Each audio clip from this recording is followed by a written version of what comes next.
Welcome to the Worship Leader Toolbox podcast. So thankful to have you here today, and we're going to be talking about 5 ways worship leaders can honor and make a major impact. 5 ways worship leaders can honor humbly and make a major impact with your church and your pastor and your leadership teams.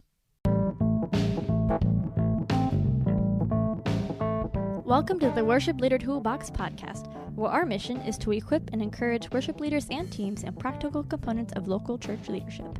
We're so thrilled to have you listening to our podcast, and our prayer is that it's helpful for you and your teams. If you have any thoughts or questions, feel free to reach out to us at worshipleadertoolbox.com. And we'd also be honored to have you hit subscribe wherever you're listening to us. Let's join together in today's episode starting now. My name is Tim Price, and I'm glad to have you here today. I'm in the studio with Elizabeth West. How's it going, Elizabeth? Good. Glad that you're here helping with some of the tech side of this. And like we did the other day, I thought that was really fun, Elizabeth, when we sat and talked, and then you made a couple notes and you talked at the end. Not that we have to recreate that format. We don't really have a full-blown usual format for Worship Leader Toolbox. It's either me talking or me and Clint talking or this one last time when I talked and then you talked. So that's a pretty good way to do it too. So we'll just keep people on their toes. They'll never know what they're going to get. But the Worship Leader Toolbox podcast is for worship leaders and teams who are serving in local church ministry. And we hope that these practical discussions can help you as a leader continue to grow in your ministry there. So thankful for you and what you're doing. So we want to talk about these 5 ways that worship leaders can honor humbly. And what honor is, it's basically an important mix of respect and integrity.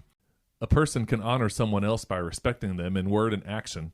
And honor is also about keeping somebody's word, honoring what has been said and making it happen. When someone else has placed faith in a person to accomplish something or to fulfill an agreement, the honorable thing is to fulfill it. And so each of these 5 ways are opportunities for you to fulfill this honor that requires a humble posture and heart. It's really less about you and more about those who join you in serving, those who serve with you and serve God who has called you.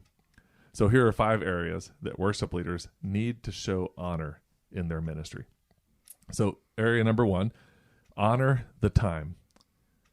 Time is a big deal when you're dealing with people. We want to make sure that we're carving out the time and creating the time so that people can serve with their best opportunity, so that they can fit into their calendar and on their plates in their lives an opportunity to use their gifts for ministry. And we also want to honor the time that it takes for people to actually participate with us. We don't very often go over the scheduled time. This is partly because of the culture of having multiple services on Sunday morning. There's actually 4 that we squeeze in somehow here at our church in Troy. And as a result, we have to plan for a certain amount of time. And I know that there have been times, and I've been a participant in several opportunities when the structure in that way isn't present. And a handful of times, it has really, really, really gone over time. Just the idea of being in the Spirit and serving and worshiping together as a church. And for those times just to open up. But I also think God can work when we do have those constraints as well. And it's amazing how the Spirit can work in all kinds of circumstances. But when we honor the time, we make sure that we aren't late for rehearsals or meetings or, of course, worship services. We don't go over the scheduled time. We make sure that we rehearse and try to end and be disciplined to say, yes, you committed to these 75 minutes and now we are officially done. Sometimes I'll even make sure that I say, we are officially done. But if you have a minute, I would love to talk with, so-and-so about this or that. We don't want to overschedule or double book ourselves or our team members. And another great reason for honoring the time is that it will allow you to grow in the discipline of honoring time on other fronts of life. We don't want to miss this important aspect of living a faithful life. If we are constantly starting late and going long and everything's all topsy-turvy with the discipline of time in our lives, then we aren't going to be honoring the time with our friends and family at home either. And so you do your best to be efficient, to be joyful, to have community, to love people, to visit, to talk, and all the things you want to work into your everyday life. But you also want to do that at home as well. And so when we honor the time, commitment to starting and beginning things that we're in charge of on time, it makes a major difference. And it's a humble way that we can honor our people. Here's number 2 of 5. We need to honor the preparation. Rehearsal with your ministry team is really like a contract. And if you need to change something, you really need to apologize. I want our teams to always be flexible. I don't ever want to get to a point where we can't do a different song if it's totally needed, or we can't add a video if a guest speaker shows up that morning. We want to make sure that we can do all we can to make the worship service the best possible. But we need to honor the time that our team needs to prepare and feel ready and able to do their best. So we need to make sure we have material and resources needed so they can practice well. We need to honor the skill level of our people by stretching them, yet being very patient. And we need to honor the preparation of our own hearts and the hearts of our team. Practical things like Sabbath and prayer life and time in God's Word are all a huge part of honoring the preparation of your heart and your mind as you prepare to lead for God's people. So we've got honor the time, honor the preparation. Number 3 is honor your pastor. Work hard to uplift and support your pastor. If you are a full-time worship leader or part-time on-staff worship leader or even a volunteer worship leader, you want to encourage and boost your pastor in the ministry. It's not easy being a pastor of a church these days, probably never really has been, but especially in a culture where the rating of the importance of a pastor has gone down. And that's unfortunate, but I also understand it.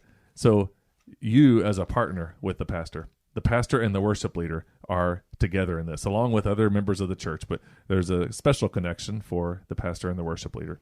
And so when the time comes for you to challenge or engage, you do that with a humble spirit. You don't just, gloss over things. You talk with your pastor and you encourage each other and figure out a way to bend over backwards to accomplish unforgettable worship times in your congregation. And do all you can with what you've been given to work with. Don't overload your pastor. Be resourceful with what is at your disposal to make things happen without creating a lot of commotion. Sometimes worship leaders wait around for their pastor to give them, 2 years worth of messages and everything outlined. That's probably not going to happen. You might get a year if you're in a church with a disciplined, planned type pastor. You might get 12 hours. You might not get much of anything at all. But even then, you can encourage your pastor and choose songs that lift up the name of Jesus and help your people worship and make times that are glorious and worthy of giving God praise. And encourage your pastor as you move along in that route. So number 1 is honor the time. 2, honor the preparation. 3, honor your pastor. And before we do the last 2, we'll take a brief little timeout for this commercial about Anchor. All right, we're back, and thank you again for listening. Those little commercials help create a little bit of revenue for the podcast, although it's so small that sometimes we think maybe we'll just not even do those eventually. But for now, it's still fun to do it, and we're thankful for all the different people who are connected and for the ways that this podcast is helping to encourage and build up worship leaders, and at the same time is a valuable part of our worshipleadertoolbox.com blog. And so you can find more if you go to the website, worshipleadertoolbox.com. So we're talking about the 5 ways that worship leaders can show honor, and here are the last 2. Honor your church.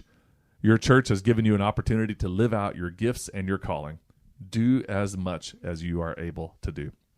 Don't bemoan the church or beat the sheep over the fact that you're not making enough in terms of money or you don't have a big enough budget. Anytime you talk about the budget, you need to also include your salary. And if there are ways for you to create things that don't cost the church any more money than what they're already paying you, just with your creativity and your resource and your pull or your connection with other people, anything you could do to be more effective is going to be honoring to your church. And a couple other things. Don't talk bad about your people. Lead lovingly and be inviting. Learn how to delegate, invite, recruit, and ultimately have a goal of replacing yourself so that you are not only leading now, but you are leading in the future through your current work. Honoring your church means giving 100% each day right where you are until God leads you somewhere different. Sometimes I find that people are always kind of looking to see what's next in life. And, God's going to lead you when the time comes. And there is nothing wrong with having several different ministry roles. I think people are just wired up differently. I know a lot of people who have served as a worship leader for multiple churches in a span of, just 10 or 12 years. And they plant a lot of seeds and they increase a lot of things, and there's nothing wrong with that. But there's also the possibility that honoring your church means staying committed even when the going gets tough now and then. And at some point, it will. And then the last one, honor God. We want to honor God with our words, with our heart, with our home, with our work ethic, our faith, and our worship. We want to live a life with integrity and be authentic. And worship leaders really, in some ways, the culture has kind of put worship leaders on such a pedestal that drives me crazy. But we need to repent of even the smallest gap between life on stage and private life. If the only time you're praying passionate prayers is in front of people, you might need to recalibrate and think a little bit about how you are following Jesus. We want to be a worshiper. We want to be a faithful follower. And from there, count on God to fill us up to overflowing. Honor God with your very best. Kind of like that old Christmas song, Little Drummer Boy. May not be the biggest and best thing that there is out there that people point to and say, this is unbelievable. But for you, it's all that you have to give. You honor God with glorious worship and a desire to invest and use up every gift you've been given. I want to thank you for joining us on the Worship Leader Toolbox podcast today. And I hope this has been helpful. And these 5 things: honor the time, honor the preparation, honor your pastor, honor your church, and honor God. It might seem simple, but I hope it's a reminder today that we need to be worship leaders who honor these things. So before we close out here, Elizabeth, did you make any notes besides the tech notes that you could share? I did make a few about whenever you're talking about preparation, like having time to prepare and getting material out to people so they can practice. Because I've been places before where it was like the week of, like, before Sunday, and we were still trying to figure out what we're gonna do, and that just causes a lot of stress. So I feel like it's really important to have stuff available for people as soon as possible. And the online world we're in over these last 10 or 15 years has made it a lot easier. But you've been on both ends. So you're a keyboard player, so you are always waiting to hear what's coming up and what you need when. Yeah. But you've also led people, and you have to send them what we're going to do, the songs we're going to lead, and the chord charts and whatever. Mm-hmm. And I know from experience, you've also experienced whenever you send people stuff, and then we get there, and then it's not quite what we thought it was. And then we're sitting there trying to figure out what in the world we are going to do. And all those things wrap up into one big thing. Yeah. But it is important for worship leaders to sometimes put themselves in the place of being like a band member. Yeah. Just for the feeling of it. Uh-huh. Because it's easy not to think about it. Uh-huh. Yeah. So what do you think more of? Do you think more of yourself as like a leader of the group? Or do you feel like most often you're back there thinking, where is this stuff? How am I going to get this practiced? I don't know. I've found myself lately kind of putting myself, seeing myself as more of a band member, and how would they feel about this? Because you just hit your mic. Yeah, I did. Yeah, so lately felt more like a band member. Putting yourself in that perspective, how would they feel about this thing? Yeah. Yeah. That's definitely a good way to lead, because if somebody gets the music 2 or 3 weeks in advance, even if they don't practice the night before, at least they know that they had it. Yeah. They could if they wanted to. Yeah. And depending on your church, just the level of expectation is going to change some of that too. Yeah. We've had the gamut here at this church where sometimes we used to just print off music and hand out 4 songs on Sunday morning. And everybody just put it on their music stand and plugged in and went. And, that was back in the 90s. And nowadays, not only does the band need it, but a whole slew of other people need it for creating tracks and lyrics, graphics, and everything. So it kind of depends on where you're at.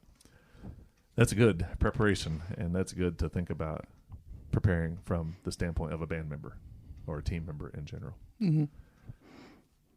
Any other thoughts?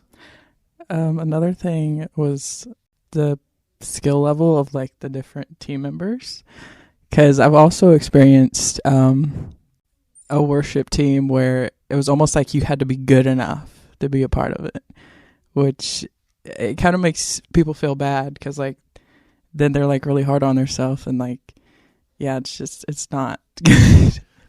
Man, that's the whole probably a whole other podcast. Like, yeah. What is the level? I know that's different in different places, but how do you help people grow in skill? How do you give them opportunities? How do you let them like do it? And how do you make people not feel weird? Yeah. And how do you not get in a situation where you have somebody that really can't perform to a certain level? I mean, they either don't have the giftedness or they don't have the desire or the time to put time in to make it happen. Mm-hmm. And then all of a sudden you're with somebody that isn't able to do it, but they're still so eager to do it. And then that's also, that's a bad place to be too. Yeah. But yeah, I think some of that just grows with the preparation side of expectation. Like, hey, in 2 weeks or 3 weeks, we're going to do this song. And in my mind, this is a difficult thing. Like, we're going to try to do it just like the recording. So listen well, learn it. And then that kind of raises people up to like either sink or swim type thing. Yep. Well, that's awesome. Well, I want to thank you again for listening to the Worship Leader Toolbox podcast. Thank you, Elizabeth, for doing the tech stuff. And we want to encourage you to keep lifting up the name of the Lord and to honor God and his church, his people with all your heart, and to be fully there doing what you're called to do. If you could, we'd love for you to, as we already mentioned, share this podcast or rate it and send it to some of your team members or send it to your friends who are leading worship. And would also love to have you check out the Worship Leader Toolbox podcast or blog as well, worshipleadertoolbox.com. On there is a place where you can download the 10-point checklist for worship leaders. It's a video and also a PDF, and we would love to have you take a look at that. Thanks again. Talk to you next time. Hey, this is Ava again, and just wanted to tell you thanks for listening. We hope this has been helpful for you and your ministry, and if it has, we give God praise. Let's stay in touch through the website, worshipleadertoolbox.com. Until next time, keep lifting up the name of the Lord and leading your people well.